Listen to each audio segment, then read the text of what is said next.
nuestro Redentor, el eterno Redentor. ¿Por qué era necesario la muerte? La muerte del Señor Jesús. En Hebreos capítulo 2.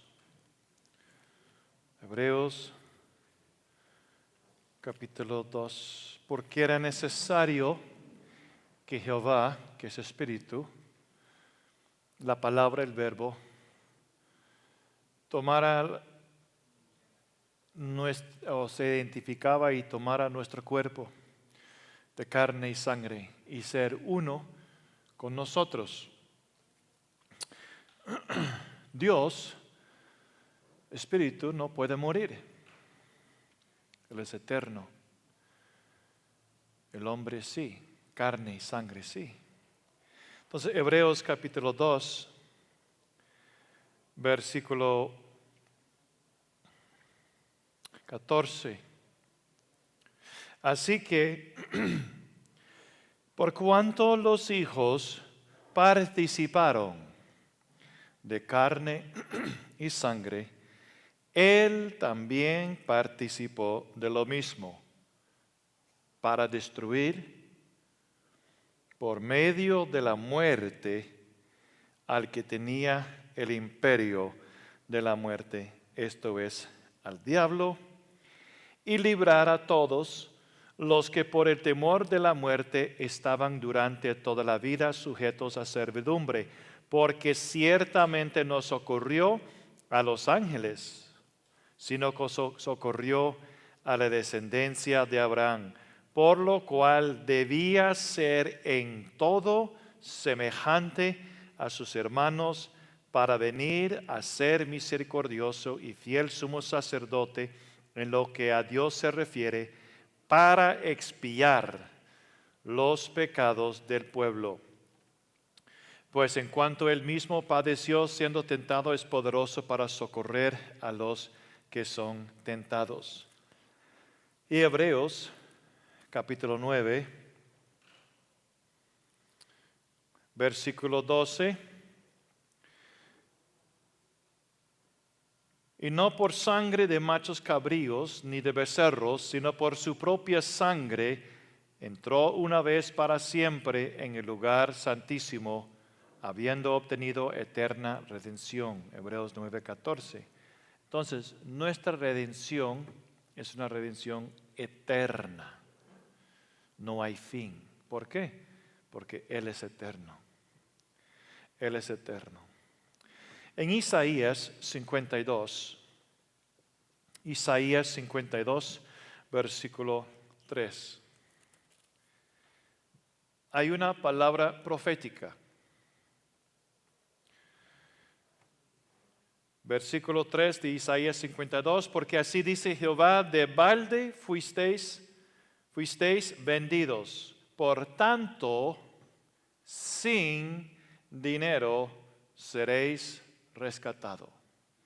Ahora, tenemos que entender algo y vamos a tocar este tema de la ley del pariente cercano redentor. La ley del pariente cercano redentor. Y vamos a tocar ese tema en unos minutos, pero solo quiero darle una breve explicación. Para poder redimir o rescatar, redimir a un pariente que fue vendido en servidumbre o que quizás vendió su propiedad porque necesitaba la plata, el pariente cercano podía recuperar la tierra o comprar o redimir a su hermano o primo, un pariente cercano, y lo hacía con plata, con oro o con plata. Primero de Pedro, capítulo 1, 18, el apóstol Pedro hace referencia a esta tradición. En 1 de Pedro capítulo 1, 18, dice, sabiendo que fuisteis rescatados o redimidos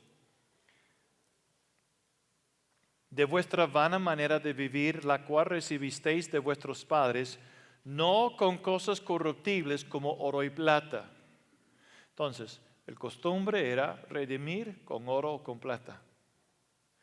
Y el Señor está diciendo, Dios está diciendo en Isaías 52:3, yo te voy, fuiste vendido de balde,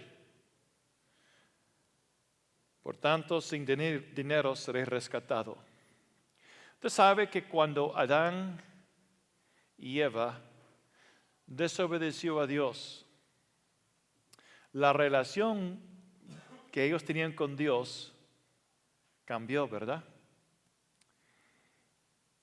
Y el Señor, que era Dios su amo, esa relación se cambió también. ¿Y quién llegó a ser su amo? Satanás. ¿Cómo sabemos eso?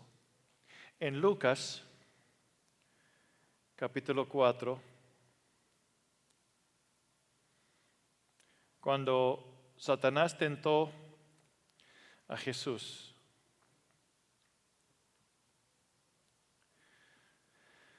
Lucas capítulo 4, versículo 5, y le llevó el diablo a un alto monte y le mostró en un momento todos los reinos de la tierra. Y le dijo el diablo, a ti te daré toda esta potestad y la gloria de ellos, porque a mí ha sido entregada. ¿Quién antes tenía ese lugar que tenía Satanás sobre la tierra? El hombre, Adán. La tierra fue creado para el hombre, no para Satanás. Adán era el primer rey, gobernador de todo. Y el Señor puso a Adán como autoridad sobre la tierra. Cuando Adán desobedeció y obedeció a Satanás, Satanás dice, y el Señor no lo refutó, dijo, todo esto a mí ha sido entregada. ¿Cómo iba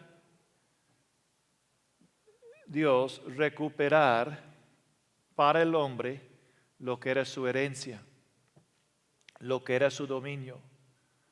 Ahora, Dios pudo haber descendido como Dios Todopoderoso y venir y agarrar a Satanás, lanzarlo al lago de fuego y acabar con él y hacer las cosas diferentes. Pero Él no lo hizo así. Entonces, Isaías 52:3, el Señor profetiza que nosotros íbamos a ser rescatados, no con oro y plata, pero por medio de un Redentor que iba a dar su vida. Y eso vemos en tipo con la piel que Dios tomó para cubrir a Adán y Eva.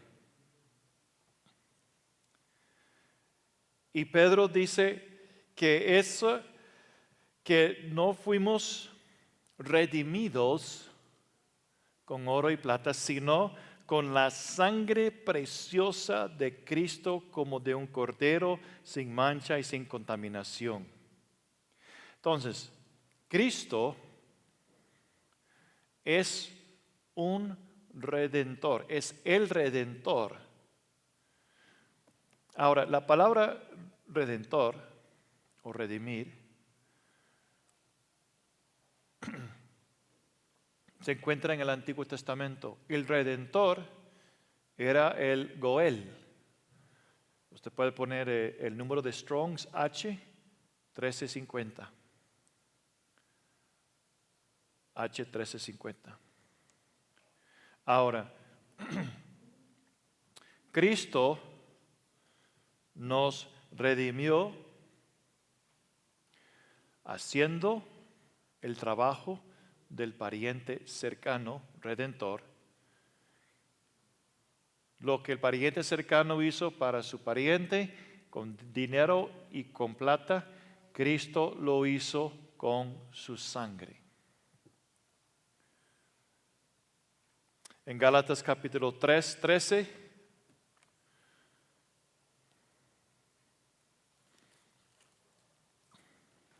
Cristo nos redimió. Cristo nos redimió de la maldición de la ley. Maldito todo el que es colgado en un madero. Entonces, Dios tenía que recuperar lo que el primer Adán perdió. El primer hombre. Cristo se llama el segundo hombre o el postrer Adán.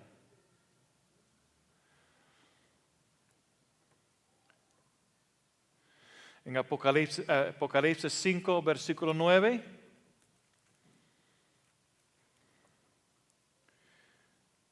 El Padre pagó el precio. Pertenecemos al Padre a través del precio que Él pagó. Él dio a su Hijo. El Padre pagó el precio para redimirnos. Apocalipsis 5, 9. Y cantaban un cántico nuevo diciendo: digno eres de tomar el libro y de abrir sus sellos, porque tú fuiste inmolado y con tu sangre nos ha redimido para Dios. Entonces, Dios pagó el precio, redimiéndonos por medio de la sangre. Ahora, en Levítico 25, 25, vamos ahora a la ley del pariente cercano. Y yo quiero mostrarles cuál es la legalidad de la redención de Dios. Dios es un Dios justo, Él es juez. ¿Cuál juez va a juzgar a alguien sin tener una base? Los jueces juzgan conforme a la ley. La Corte Suprema de los Estados Unidos debe estar regido a la Constitución de los Estados Unidos. Y cada nación es así. Entonces, hay leyes que gobiernan y dirigen al gobierno, la sociedad, y hay una Corte Suprema de Justicia o Tribunal de Justicia que usan esas leyes para administrar o ministrar justicia. Entonces, Dios mismo dio esta ley a Moisés. Jehová dio esta ley a Moisés en Levítico 25. Versículo 25. Cuando tu hermano empobreciere y vendiere algo de su posesión, entonces su pariente más próximo vendrá y rescatará lo que su hermano hubiere vendido. Luego Levítico 25, versículo 48. O 47. Si el forastero o el extranjero que está contigo se enriqueciere y tu hermano que está junto a él empobreciere y se vendiere al forastero o extranjero que está contigo o alguno de la familia de extranjero, después que se hubiera vendido, podrá ser rescatado, uno de sus hermanos lo rescatará. Entonces, esa es la ley del pariente cercano.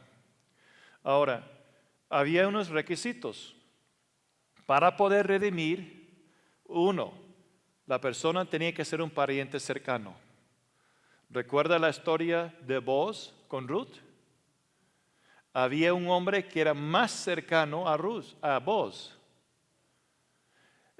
La transacción, lo que hizo Boaz era redimir a Ruth. El esposo de Ruth murió y entonces parte del trabajo redentor, uno, tiene que ser pariente cercano. Número dos, él tenía que tener la capacidad de poder pagar. Número tres, él mismo no podía ser un esclavo. Tenía que ser libre. Y número cuatro, tenía que hacerlo de su voluntad. Ahora, todos estos requisitos, recuerda lo que dice la palabra de Dios. Las Escrituras dan testimonio de Jesús. Hay que pensar en eso. ¿Por qué está dado la ley? Porque la ley da testimonio, profetizó hasta Juan, la ley de los profetas. Y Juan viene diciendo, ahí está el Cordero de Dios. Ok, ahora, ¿está claro eso de la ley del pariente cercano? Ok, ahora vamos a un versículo muy importante. Isaías 46. Porque vamos a ver el contexto legal y vamos a entender por qué Dios tenía que hacer carne. Isaías 44, versículo 6. Así dice Jehová, Rey de Israel y su Redentor, Jehová de los ejércitos, yo soy el primero, yo soy el postrero, y fuera de mí no hay Dios. Número 1. Así dice Jehová, Rey de Israel. Ya sabemos que Jehová, el yo soy, Éxodo 3, versículo 14. Yo soy quien yo soy, dirás al pueblo, yo soy, te he enviado. Jesús dijo, si no creen que yo soy, morirán en sus pecados. Número 2, Rey de Israel. Jehová, Rey de Israel. Eso significa que él tenía que venir del tribu de Judá. ¿De cuál tribu venían los reyes? De Judá. Entonces, en Apocalipsis capítulo 5, versículo 5, vamos a ver algunos versículos. Y uno de los ancianos me dijo, no llores, he aquí el león de la tribu de Judá, la raíz de David. ¿Quién es David? ¿Un rey de Israel? ¿De qué tribu? ¿A dónde nació? En Belén. ¿Dónde nació Jesús? ¿Qué profeta profetiza eso? Isaías, ¿y quién más? ¿El lugar? Miqueas. Miqueas capítulo 5, versículo 2. Pero tú, Belén Efrata, pequeña para estar entre las familias de Judá, de ti me saldrá el que será Señor en Israel, y sus salidas son desde el principio, desde los días de la eternidad. Creo que no hay versículo más claro de quién es Él. Entonces, Él es Jehová, Él es Rey de Israel, tiene que venir de la tribu de Judá. Él tiene que ser linaje de David. David es rey, era rey del tribu de Judá, nació en Belén. Jesús nació en Belén, casa de pan. Jeremías 23. ¿Qué dice el profeta? Jeremías 23, versículo 5. He aquí que vienen días, dice Jehová, que levantaré a David renuevo justo y reinará como rey el cual será dichoso y hará juicio y justicia en la tierra. En sus días será salvo Judá, e Israel habitará confiado. Y este será su nombre, con el cual le llamarán Jehová, justicia nuestra. Jehová, justicia nuestra. Somos la justicia de Dios en Cristo Jesús. ¿Quién es nuestra justicia? Cristo. ¿Y qué dice el profeta? Que Él será llamado Jehová, nuestra justicia. ¿Quién es Jesús? Es Jehová, nuestra justicia. ¿Quién es el justo? Jehová. ¿Quién es el justo? El hombre Jesús, Jehová encarnado, que caminó en una justicia completa, perfecta. Amén. Número 3. Bueno, otro versículo. 2 Timoteo, capítulo 2, 8. Acuérdate de Jesucristo, del linaje de David, resucitado de los muertos conforme a mi evangelio. Entonces, Jehová, Rey de Israel, y después dice Isaías, Él es Redentor. Él es Goel. El pariente cercano. Y su Redentor. Ahora, la ley del pariente cercano dice, si alguien ha sido vendido en servidumbre o perdió su posesión, ¿quién lo puede recuperar? ¿Okay? ¿Qué es un pariente? De la misma familia, de la misma sangre. Jehová es un espíritu. ¿Tiene sangre Jehová? ¿Un espíritu? El hombre sí. ¿Cómo puede Jehová ser nuestro pariente cercano? Y legalmente, conforme a la ley de Moisés, ser nuestro pariente cercano. ¿Ah? Pero, ¿cómo se llama eso? ¿Cómo puede espíritu ser carne y sangre? A través de la encarnación. Entonces, la encarnación es algo legal establecido en la ley. Jesús dijo en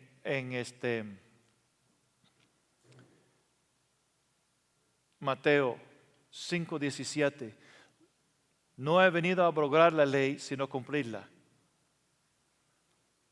Creo que es correcto, 5:17. No he venido para abrogar la ley o los profetas, no he venido para abrogar, sino para, versículo 18, cumplir.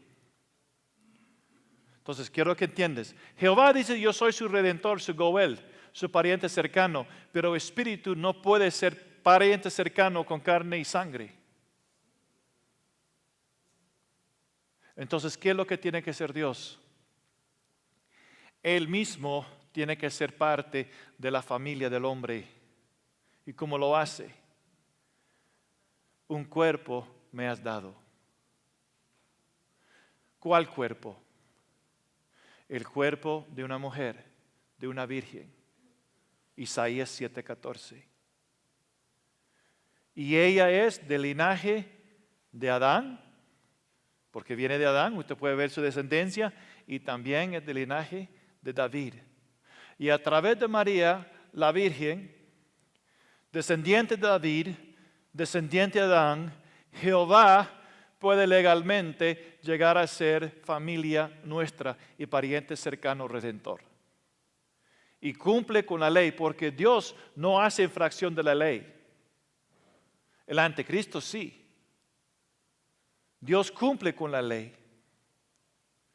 Cristo sabía eso.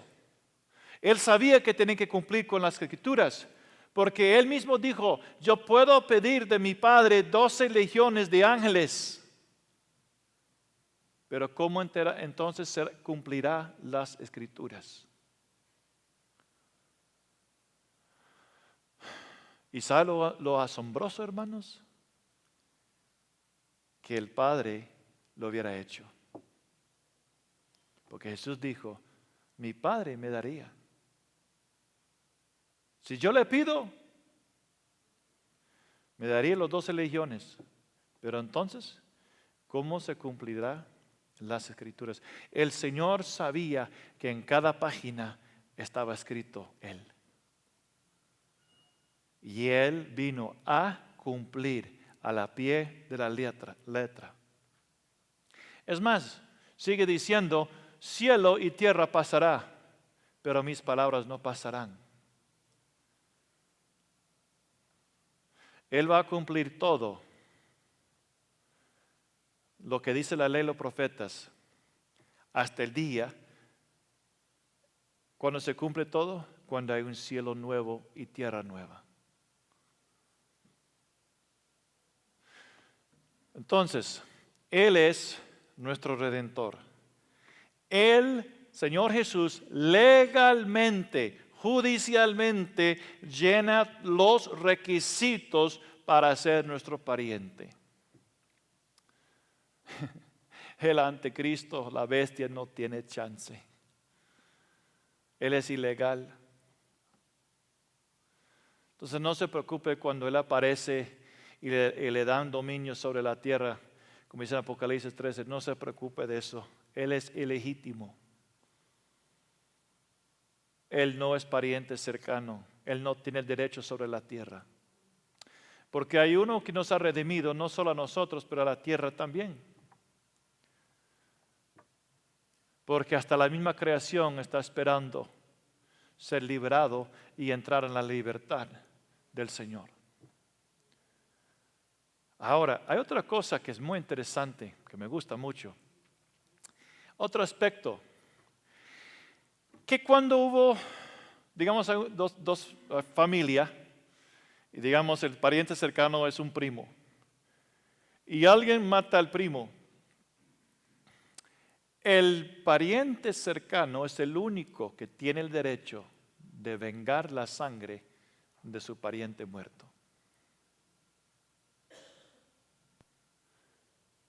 ¿Por qué el Señor dice, mía es la venganza?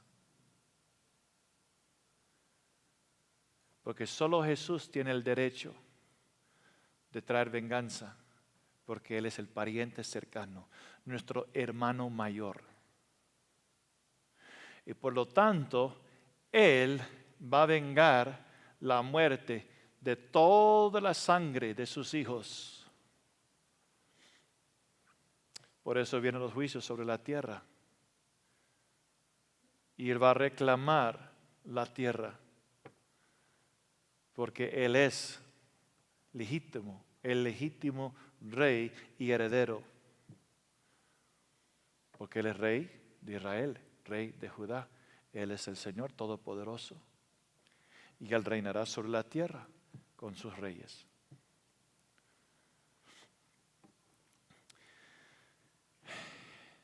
También, versículo 6 habla Jehová de los ejércitos.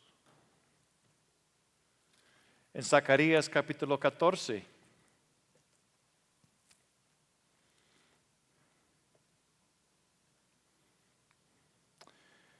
En Zacarías 14, el Señor Jesús regresa a Jerusalén, afirmando sus pies sobre los montes de los olivos en Jerusalén, y peleará por Israel, que será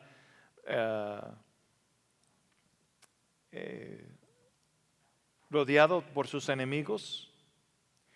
Versículo 5, la última parte, dice, y vendrá Jehová mi Dios.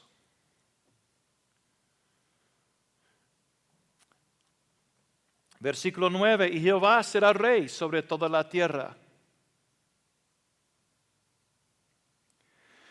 Versículo 16. Y subirán de año para adorar al Rey, a Jehová de los ejércitos. Versículo 17. Subirán para adorar al Rey, Jehová de los ejércitos. Entonces, el Señor Jesús es Jehová de los ejércitos. Pero hay algo que va como sellar todo esto. Yo soy el primero, yo soy el postrero, y fuera de mí no hay Dios. No hay otro Dios, no lo conozco. Isaías 43, versículo 10. Antes de mí no fue formado Dios, ni lo será después de mí. Yo Jehová, y fuera de mí no hay quien salve. Versículo 25.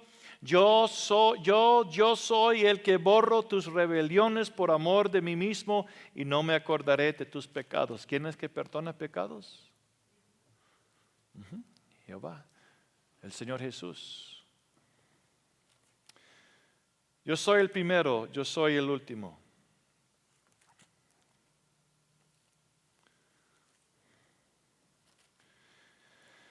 Isaías 48, versículo 12. Yo mismo, yo el primero, yo también el postrero. Mi mano fundó también la tierra, y mi mano derecha midió los cielos con el palmo. Al llamarlos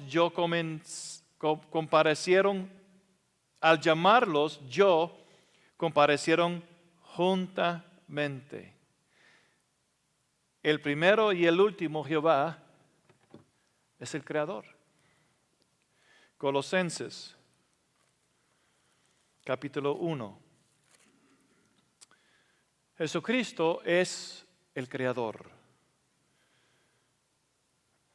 Colosenses 1:16, porque en Él fueron creadas todas las cosas, las que hay en los cielos y las que hay en la tierra, visibles e invisibles, sean tronos, sean dominios, sean principados, sean potestades. Todo fue creado por medio de Él y para Él, y Él es antes de todas las cosas, y todas las cosas en Él subsisten.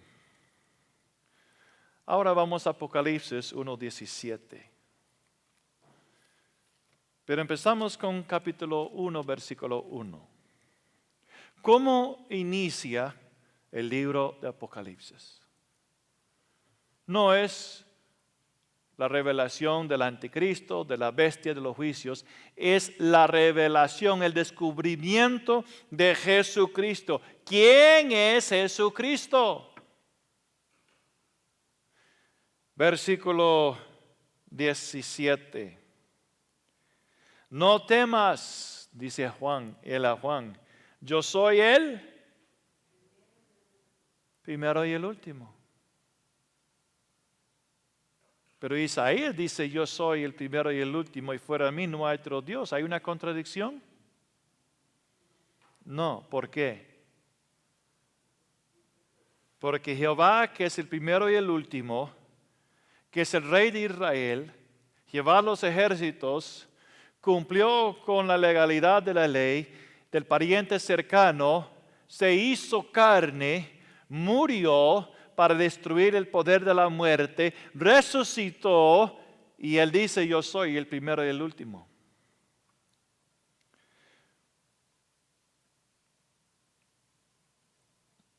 Versículo 18, el que vivo y estuvo muerto, mas he aquí vivo por los siglos de los siglos, amén, y tengo las llaves de la muerte y del Hades. Apocalipsis capítulo 2, versículo 8.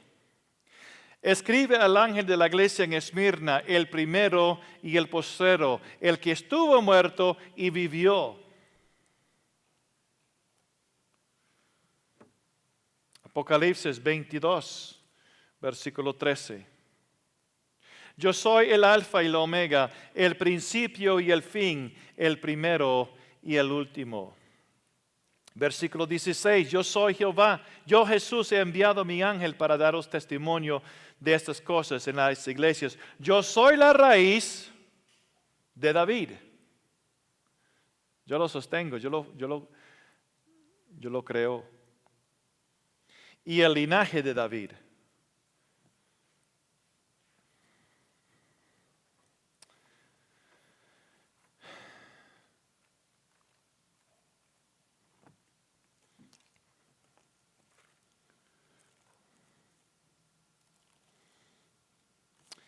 Vamos a Mateo capítulo 22.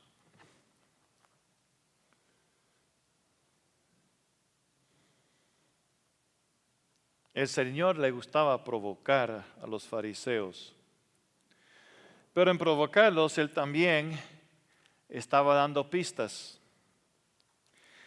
En Mateo 22, versículo 41. Con esto voy a tratar de resumir lo que hemos visto en Isaías 44:6. ¿Cómo es de que Jesús es el primero y el último, el alfa y el omega, el todopoderoso, y Jehová es el primero y el último, alfa y omega, todopoderoso? Por medio de la ley del pariente cercano, redentor. Mateo 22, versículo 41. Y estando juntos los fariseos, Jesús les preguntó diciendo: ¿qué pensáis del Cristo, el Mesías? El que fue profetizado para salvar, para redimir, para reinar sobre la tierra. ¿De quién es hijo? Oiga, el Mesías, ¿de qué hijo es? Y dijeron: de David. Entonces los fariseos sabían que el Mesías tenía que venir del linaje de David. Tenía que ser un hombre. Él les dijo: pues como David en el Espíritu, bajo la unción del Espíritu Santo, le llama Señor.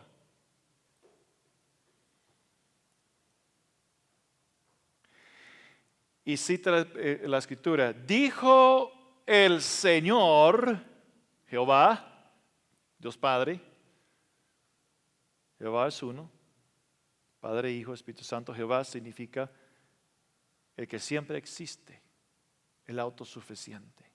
Yo soy. El Padre es yo soy, autosuficiente. Él tiene vida, Él es eterno, es una persona. Jesús también, el Espíritu Santo también, pero son uno en esencia, poder, autoridad. Es un misterio, hermanos. Si realmente podemos entenderlo todo, no sería misterio. Pero podemos ver sombras de eso. Somos triparte, espíritu, alma y cuerpo. Usted no ve mi espíritu por allá, mi alma por allá, mi cuerpo aquí. Yo soy uno en tres partes, espíritu, alma y cuerpo. Hecho a la semejanza de uno que es Dios en tres personas. Entonces, él dice: Jehová, Dios, dijo David, dijo a mi Señor: siéntate a mi derecha hasta que ponga a tus enemigos por estrado de tus pies. Pues si David lo llama Señor, Jehová, ¿cómo es él su hijo?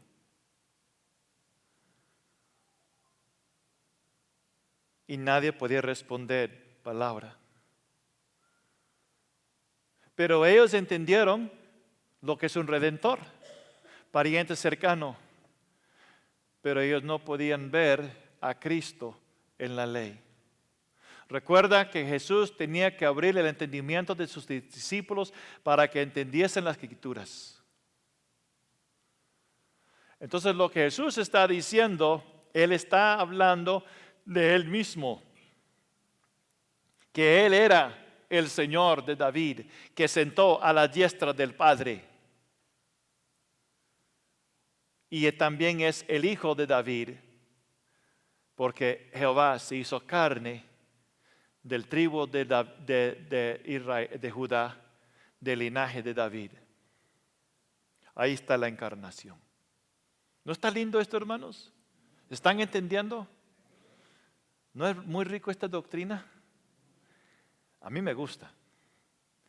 Me fascina, me motivo. ¿Por qué? Porque me da un buen entendimiento, manejo de quién es Jesús. ¿Quién es este hombre? ¿Qué dicen los hombres acerca de mí? ¿Quién soy yo? Si alguien te dice, él es solo un buen hombre, buen maestro,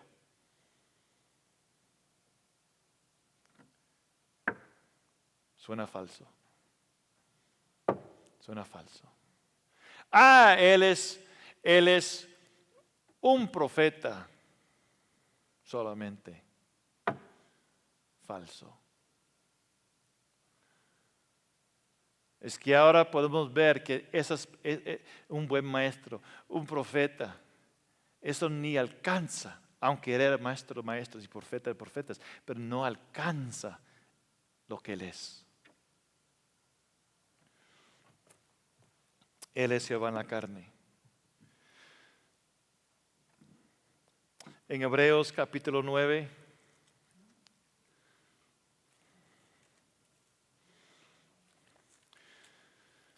versículo 26 y 28.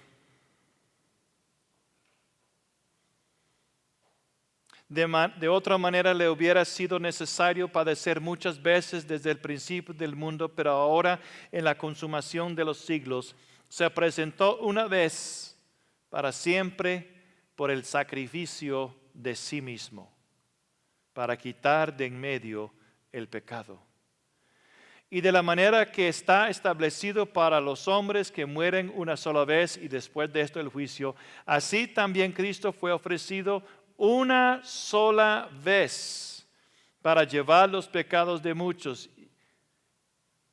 ¿Puede Cristo morir otra vez? No, ya murió una vez y resucitó con la vida de Dios, la vida eterna. Entonces Él no puede morir. Por lo tanto, Él es el mediador del nuevo pacto y es un pacto eterno. Él es mediador de una redención eterna.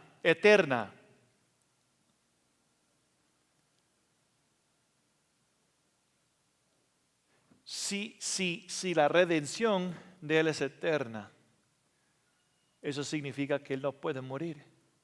Porque los sacerdotes bajo el Antiguo Testamento hacían sus oficios y trabajos, pero murieron. ¿Por qué? Porque eran pecadores, por el pecado. La muerte tenía dominio. Murió el sumo sacerdote y se levantó su hijo. Él siguió, luego murió y siguió, murió, siguió y murió. Pero este sumo sacerdote murió una vez y vive para siempre mostrando su dominio y poderío sobre la muerte. Ahora vamos a 1 Corintios capítulo 15.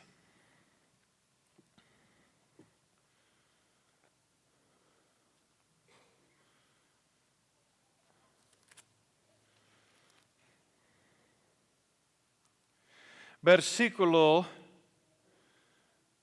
20.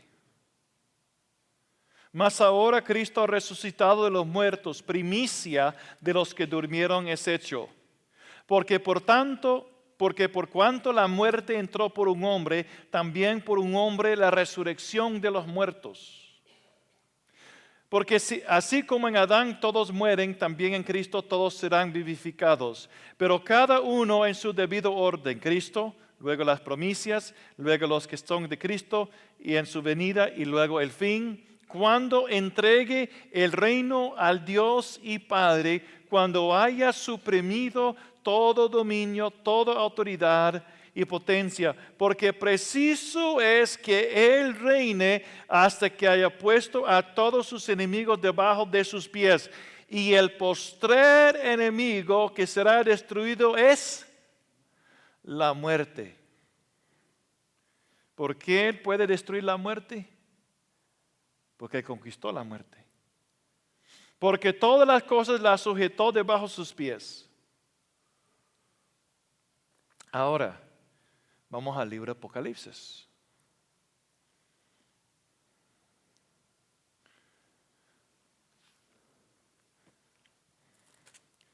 Capítulo 6, versículo 8. Miré y aquí un caballo amarillo, y el que lo montaba tenía por nombre Muerte, y el Hades le seguía. Dos espíritus, espíritu de muerte y espíritu de Hades. Vamos ahora a Apocalipsis, capítulo 20, versículo 11. Después de los 1000 años de Cristo, del reinado de Cristo, dice, y vi un gran trono blanco y al que estaba sentado en él, delante del cual huyeron la tierra y el cielo, y ningún lugar se encontró para ellos. Y vi a los muertos, grandes y pequeños, de pie ante Dios, y los libros fueron abiertos, y otro libro fue abierto, el cual es el libro de la vida, y fueron juzgados los muertos por las cosas que estaban escritas en los libros según sus obras. Y el mar entregó los muertos que había en él, y la muerte y el Hades entregó los muertos que había en ellos, y fueron juzgados cada uno según sus obras. Y la muerte y el Hades fueron lanzados al lago de fuego. ¿Cuál es el último, el postrer enemigo? La muerte. ¿Por qué Cristo puede lanzar ese potestad mundial al lago de fuego? Porque la venció la muerte. Apocalipsis, capítulo 1,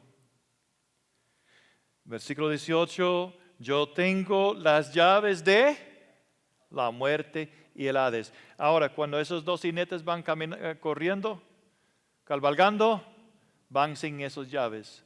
La muerte no anda con esa llave, ni el Hades, lo tiene el Señor. Él tiene el control, el dominio. Lo ganó legalmente. Lo ganó como el postrer Adán. Lo ganó como hombre, hijo de hombre. ¿Por qué los fariseos dijeron blasfemia? Este hombre ha blasfemado. Vamos al libro de Marcos.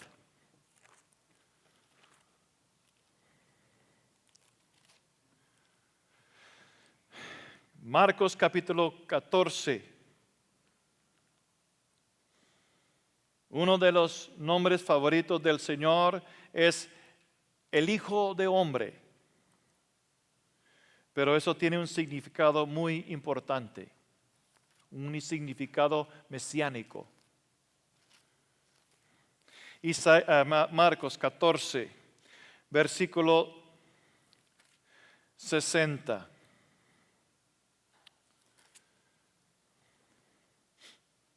Entonces el sumo sacerdote, levantándose en medio, preguntó a Jesús diciendo, ¿no respondes nada? ¿Qué testifican estos contra ti? Mas él callaba y nada respondía. Y el sumo sacerdote le volvió a preguntar y le dijo, ¿eres tú el Cristo, el Hijo del bendito? ¿Sabe por qué murió Jesús? Porque él confesó que él era el Mesías, el Hijo del bendito. Y él les dijo, yo soy.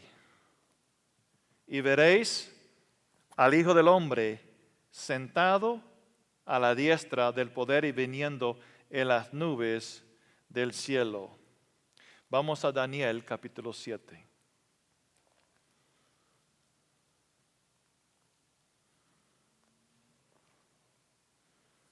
Yo quiero que al final de esa clase usted pueda decir, yo sé en quién he creído. Y estoy persuadido. Esa es mi meta. Usted va a estudiar el libro y usted va a ver muchos detalles acerca de la doctrina del hombre, la doctrina de salvación, de la deidad de Jesús. Y cuando usted lee todo eso, eso va a ser los ingredientes, pero ya usted va a conocer el fin, el propósito, donde todo se une. Amén. Daniel capítulo 7, versículo 13. Miraba yo en la visión de la noche, y aquí con las ¿qué? Nubes del cielo. Verás al Hijo del Hombre. ¿Qué dijo? Sentado a la diestra, viniendo en las nubes del cielo. El Señor mismo estaba diciendo algo mesiánico, atribuyéndose Él como Hijo del Hombre a este Hijo de Hombre en Daniel 7. Venía con uno como un Hijo de Hombre que vino hasta el anciano de días, que es el Padre, y le hicieron acercarse delante de él, y le fue dado dominio, gloria y reino, para que todos los pueblos, naciones y lenguas le servirán. Su dominio es dominio eterno, que nunca pasará, y su reino uno que no será destruido. Entonces, regresando a 1 Corintios capítulo 15,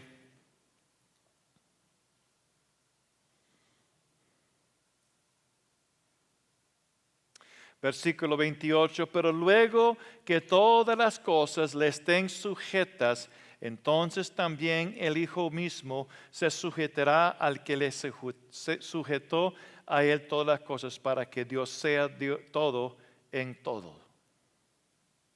¿Qué está haciendo nuestro Redentor? Nuestro pariente cercano. Él está cumpliendo con la ley, con los profetas. Y él mismo dijo esto. Vamos a Isaías.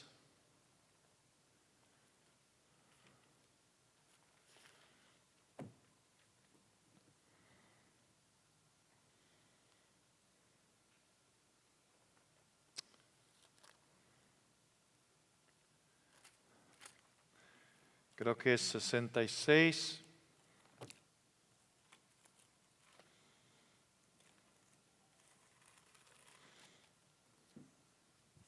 No, 65. Isaías 65, 17. Porque he aquí yo crearé nuevos cielos y nueva tierra. Y de lo primero no habrá memoria, ni más vendrá al pensamiento. ¿Cuándo se cumple eso? Cuando el último enemigo está puesto bajo sus pies en el lago de fuego. Y cuando Él ha sujetado todo poder, dominio, autoridad a Él, y Él viene y lo presenta al Padre. Y Él crea un cielo nuevo y tierra nueva. Apocalipsis 21, 1. Vi un cielo nuevo y una tierra nueva, porque el primer cielo y la primera tierra pasaron y el mar ya no existía. Y ese es el punto que Dios Padre y Dios Hijo está esperando. En Efesios capítulo 2, versículo 6.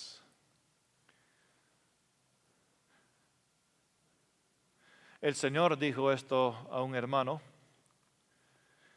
Dijo, su perspectiva y su punto de vista está en Efesios 2:6, sentados conmigo en lugares celestiales. Pero mi Padre y yo estamos en versículo 7, esperando versículo 7, donde dice, para mostrar en los siglos venideros las abundantes riquezas de su gracia en su bondad para con nosotros en Cristo Jesús. Entonces, nuestro Goel, Redentor, redime, restaura, conquista y presenta todo al Padre. Y crea un cielo nuevo y tierra nueva. Y a partir de ese tiempo en adelante, por los siglos venideros, el Padre y el Cordero Redentor serán alabados y glorificados con el Espíritu Santo, y entraremos en una eternidad de eternidades, gozando ¿en qué? las abundantes riquezas de su gracia.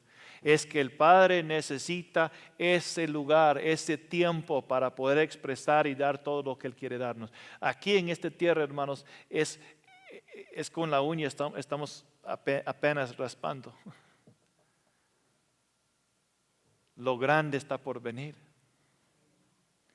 Y todo eso se debe a la operación del Padre, el plan del Padre, ejecutado por el Hijo a través del Espíritu Santo. Hebreos capítulo 9, versículo 14. Cuanto más la sangre de Cristo, el cual mediante el Espíritu eterno. El Espíritu Santo es Dios porque Él es eterno.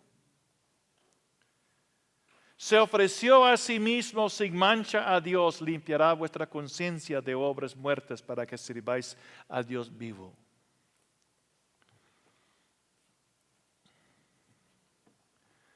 Por eso Juan podía decir,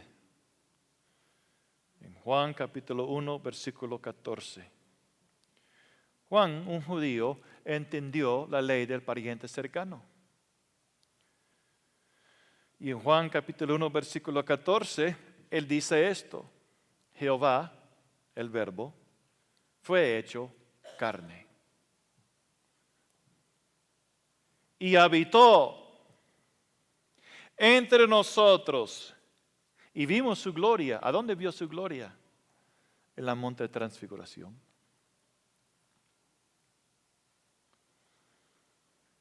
Y luego él tiene una revelación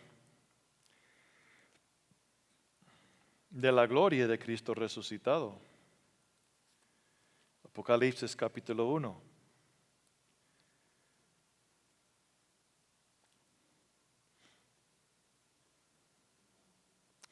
Versículo 12. Y me volví para ver la voz que hablaba conmigo y vuelto vi 7 candeleros de oro.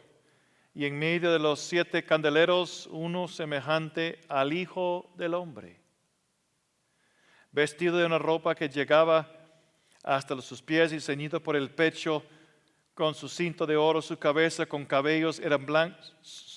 y sus cabellos eran blancos como blanca lana, como nieve, sus ojos como llamas de fuego, y sus pies semejante al bronce bruñido, refulgente como en un horno, y su voz como estruendo de muchas aguas. Tenía en su diestra 7 estrellas, y de su boca salía una espada aguda de 2 filos, y su rostro era como el sol cuando resplandece en su fuerza, y cuando le vi caí como muerto a sus pies.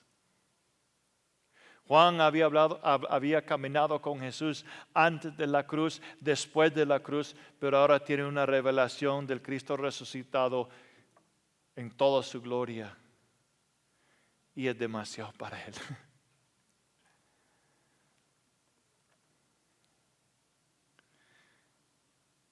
Y él puso su diestra sobre mí diciendo: no temas, yo soy el primero y el último. Gloria al Padre. Aleluya. Él es el Verbo hecho carne.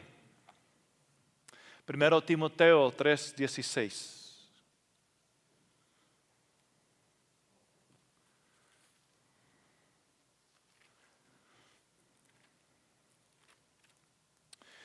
Indiscutiblemente grande es el misterio de la piedad. Dios fue manifestado en carne. En Hechos capítulo 20,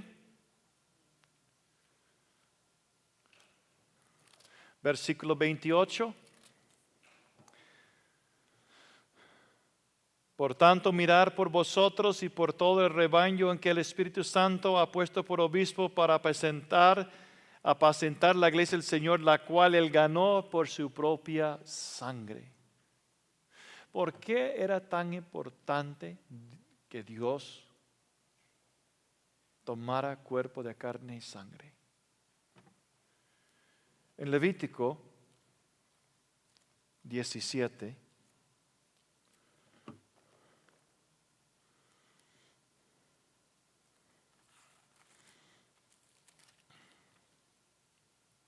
versículo 11. porque la vida de la carne en la sangre está, y yo os la he dado para hacer expiación sobre el altar por vuestras almas, y la misma sangre hará expiación de la persona. La misma vida de Dios, Jehová, en carne, en su sangre derramada, fue vida. Y la ley dice, yo he dado la sangre que viene de una muerte para expiación por sí, para expiación de sus pecados, para vuestras almas. Por eso Pablo dijo, no era posible que la sangre de becerros y animales podía limpiar la conciencia, porque la sangre de un animal es inferior, es otro género. Un animal no es un hombre. Por lo tanto, los animales fueron usados como tipo y sombra del que venía. Entonces, cuando estudiamos las leyes de las ofrendas, de los holocaustos, el hombre que pecó llevaba su animal, un becerro, un macho cabrío, y tenían que poner su mano sobre la cabeza y confesar sus pecados. Él estaba identificándose con el animal y el animal con el hombre. Sin embargo, Adán tenía dominio sobre, en el principio, dominio sobre la creación, los animales, superior. Entonces, no era posible que un animal fuera superior a un hombre. ¿Qué es lo que se necesitaba? Uno igual, pariente cercano. Y ahora ese animal se cumple en Jesús. Y viene tú y viene mí. Y ponemos nuestras manos sobre la cabeza del Señor y confesamos nuestros pecados. Nosotros identificando con Él y Él con nosotros, porque Él es hombre. Y el hombre tenía que degollar al animal, no el sacerdote. El hombre era consciente de que ese animal murió, es inocente y murió por mis pecados. Y él tenía que degollarlo. Y sangre fue derramado. Y el Señor dijo, esa sangre es para expiación de sus pecados por sus almas. Pero Pablo va diciendo en Hebreos, no es posible que la sangre de un animal pueda limpiar la conciencia. ¿Por qué? Porque siempre repetían los sacrificios. Pero viene uno y con un solo sacrificio perfeccionó para siempre. Gloria a Dios. Hebreos capítulo 10.